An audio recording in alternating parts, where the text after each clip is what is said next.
Bonjour à toutes et à tous, bienvenue dans le podcast La Sueur, salut Big Rusty, on va parler de Kamaru Usman contre Leon Edwards, ça y est c'est officialisé.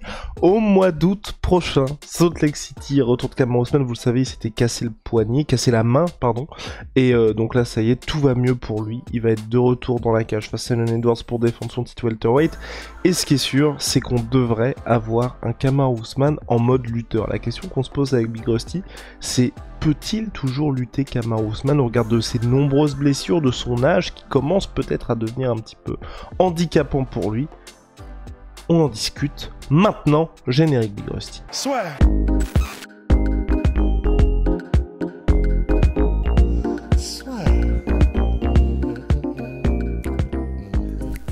Entre dans l'octogone avec Unibet.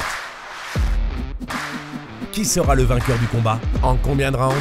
Fais tes paris sur l'app numéro 1 et profite de 150 € offerts sur ton premier pari. Est-ce que Kamaru Usman va pouvoir lutter comme il le souhaite face à Leon Edwards? Je le rappelle, la dernière fois qu'on avait vu Kamaru Usman en mode lutteur, c'était en juillet 2020 face à Georges Masvidal.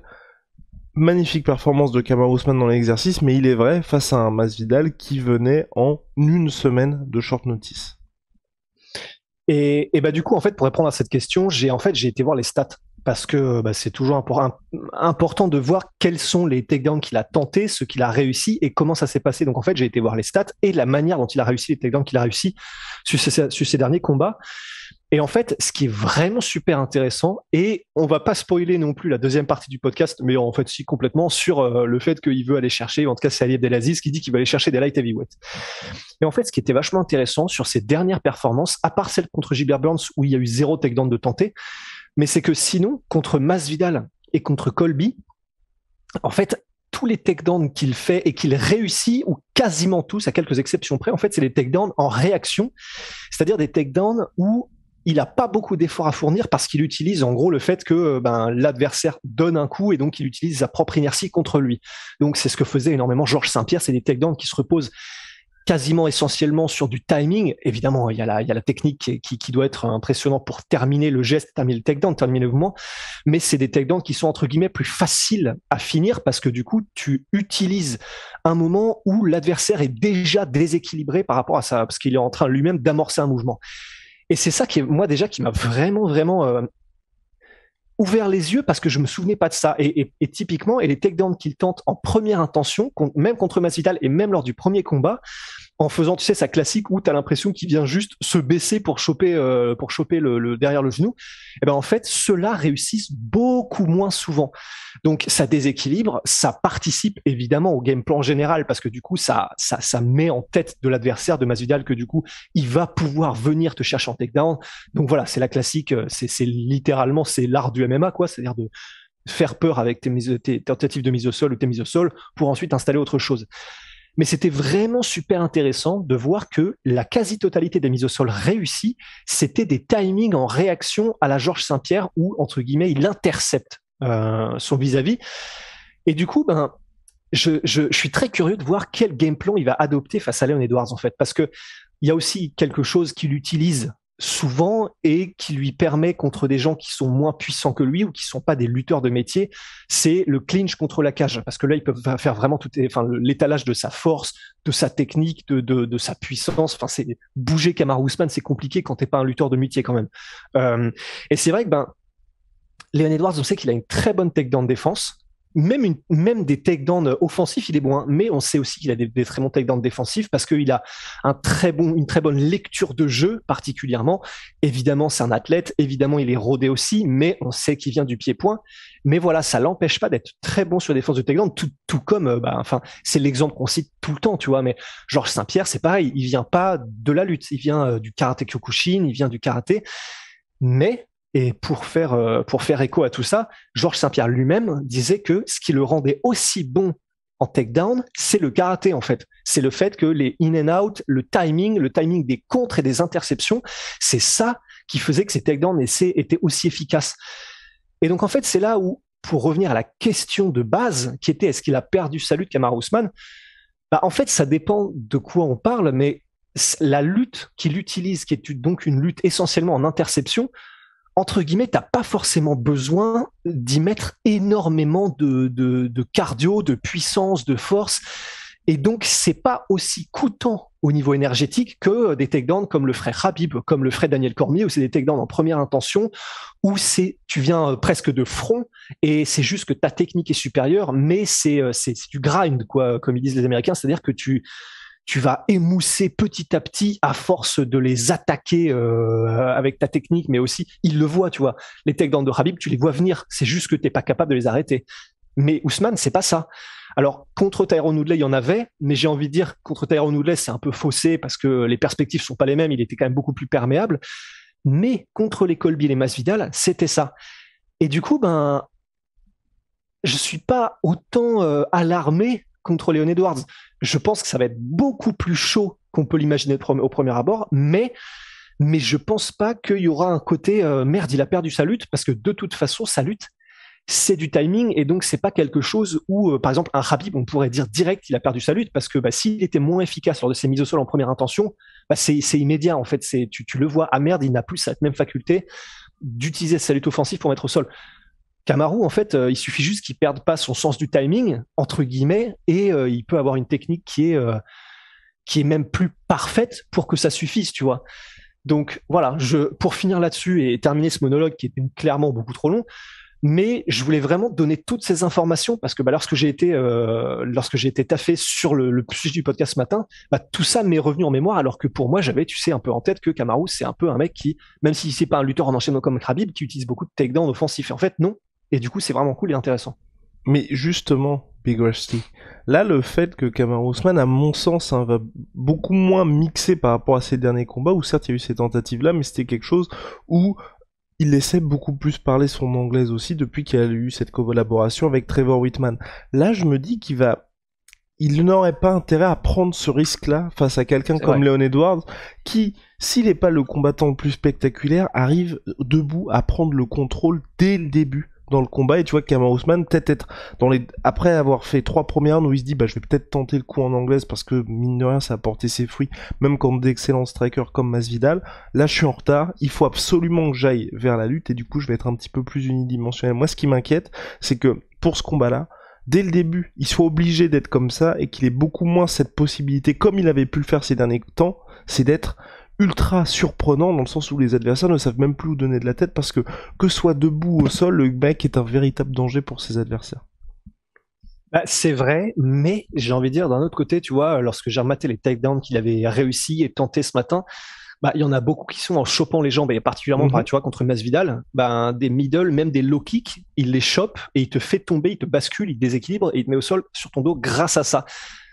On sait que beaucoup du game, beaucoup du jeu de Leon Edwards, c'est les kicks, même si du coup c'est quand même dangereux parce que il est gaucher, donc c'est des kicks qui viennent te slammer, tu sais, côté ouvert et tout.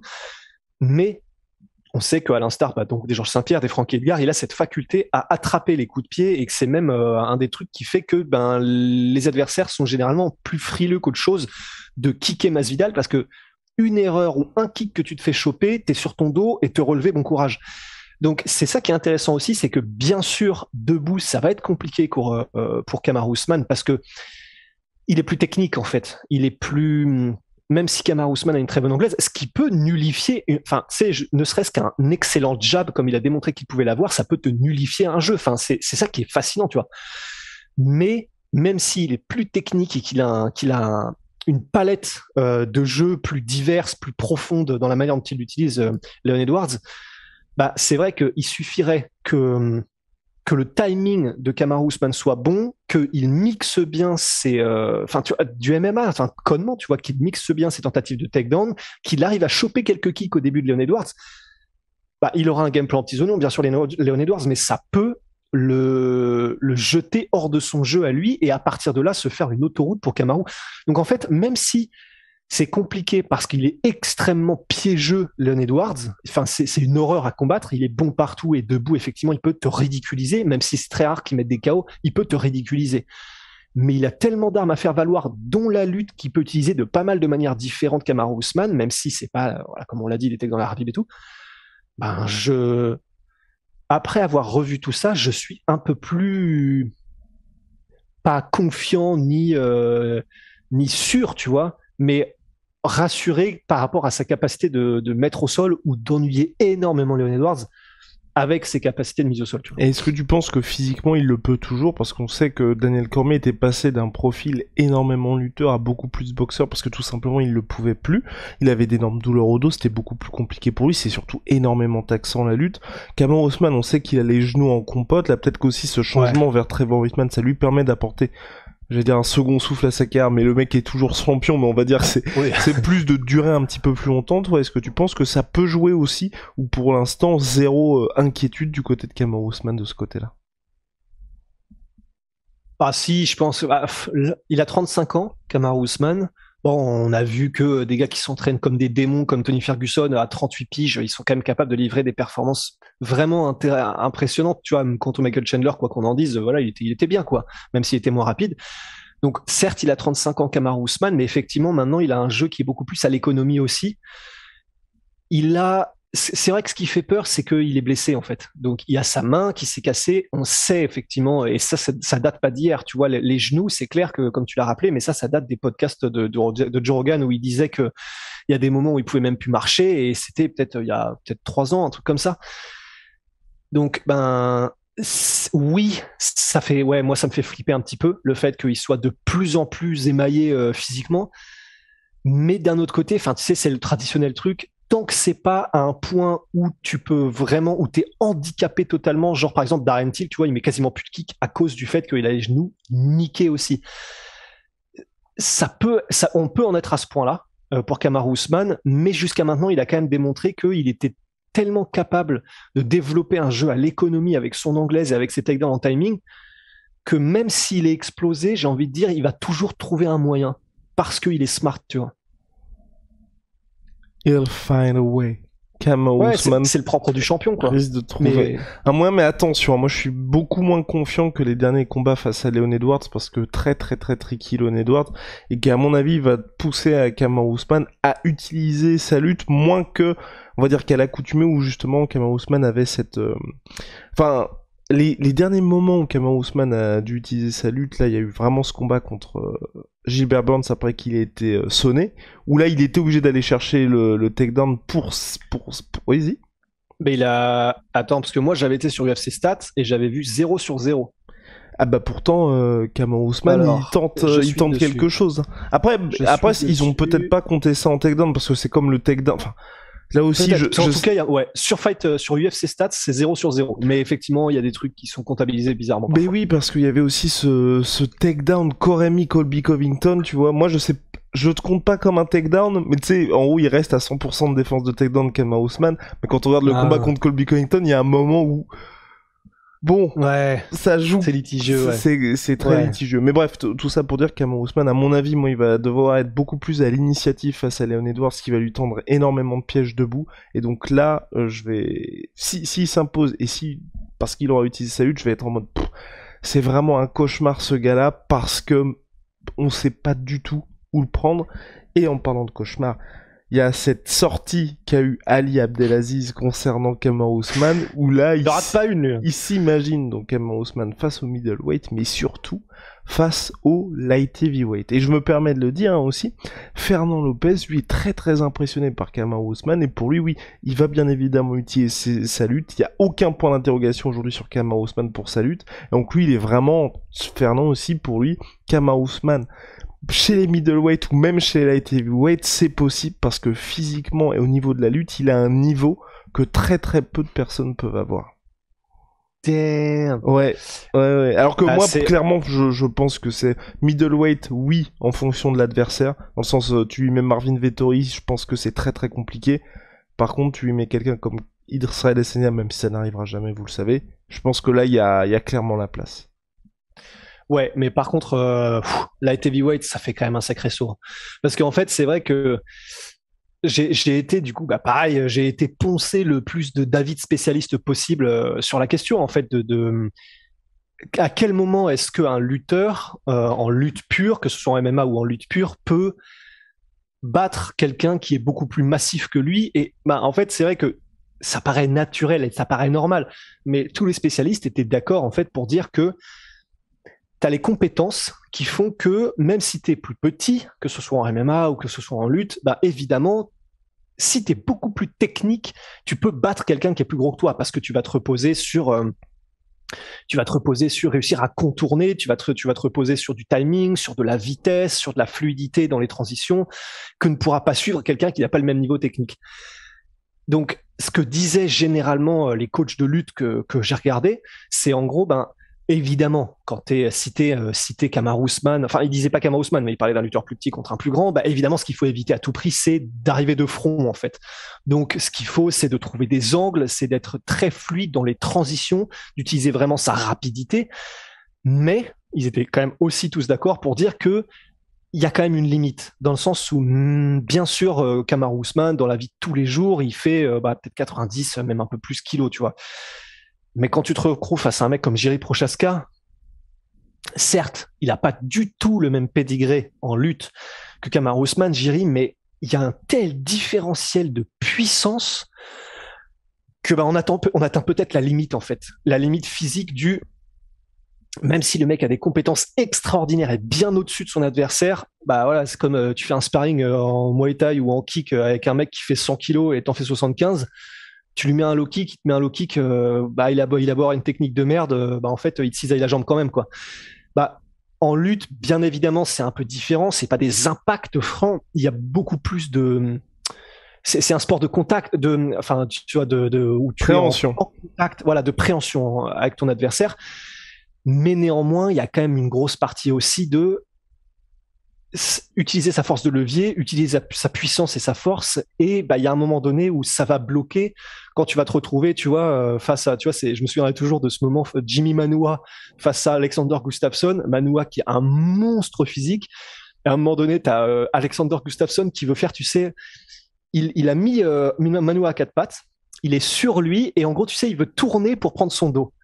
Et je me souviendrai toujours, en gros, t'as Manuwa, il a mis son bras, le truc était imbougeable, et il a ramené à un bras Gustafsson devant, en mode putain, tu vas où toi? Et en gros, c'est vrai que ça c'est très visuel, et c'est pour ça que j'utilise cet exemple-là. Mais c'est pour dire, il y a un moment donné où de toute façon, quel que soit le sport de combat, un différentiel de force de toute façon palliera à la technique, tu vois. Donc, ça peut être... Il peut gagner, Kamaru Usman, et en utilisant vraiment son intelligence de jeu et sa technique pure et sa vitesse. Mais quand même, passer de moins 77 à des gars de moins 93, moi, je pense que c'est très, très, très chaud quand même. Je partage entièrement ton avis. Et puis surtout que les mecs, le soir du combat, au-delà du poids de Kamaru Usman qui est vers 95 kilos hors période de combat, les gars en light heavyweight, c'est pareil, ils font le même jump. Donc il va forcément être face à des mecs plus lourds. Et puis même aujourd'hui, qui peut affronter Kamaru Usman chez light heavyweight? À chaque fois, tu vois, j'ai beau me creuser la tête, ça reste un cauchemar. Parce que je dirais Prochaska, on a vu ce que ça donnait contre Glover Teixeira. Voilà, les gens se disent ok, tu peux le mettre au sol, mais une fois au sol, compliqué quand même. Une fois au sol, c'est compliqué. Toutes les fois, il sera debout. Kamaru Usman va avoir toutes les peines du monde à réussir à l'atteindre. Donc ça veut dire qu'il faut que tu tiennes que Kamaru Usman tienne jusqu'au 4e, 5e. Et les impacts sont tellement pas les mêmes. Et je pense que même s'il tient, ce sera très compliqué pour lui.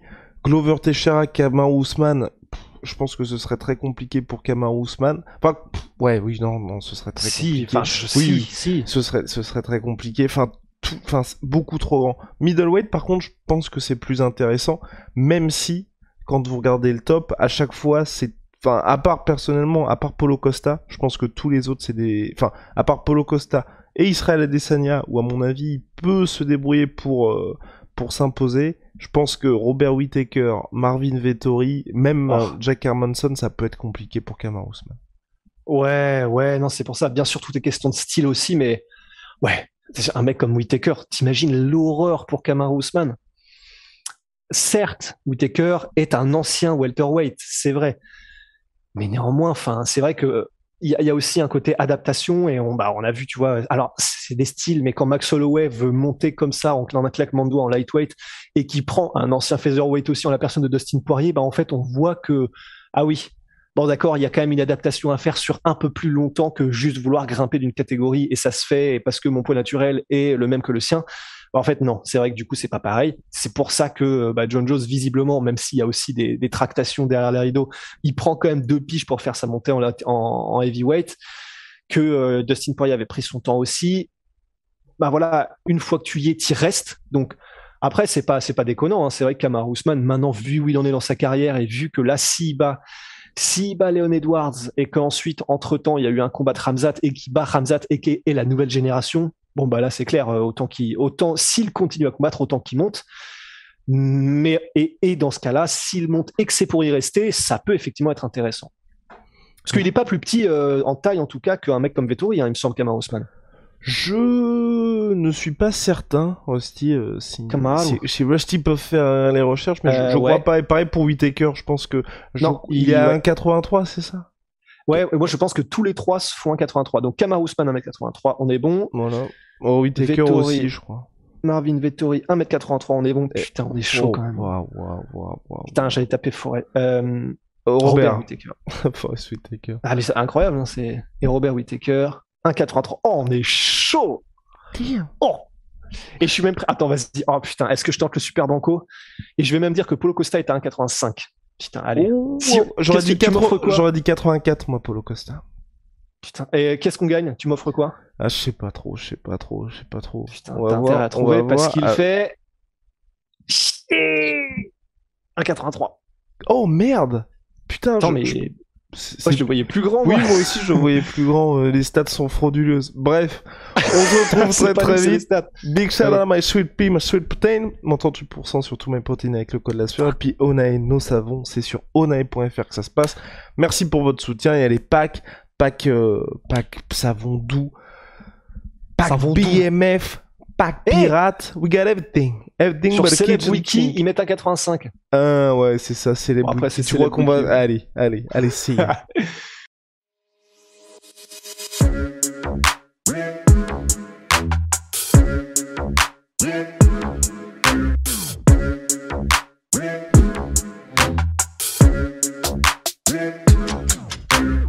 fucking coming for you!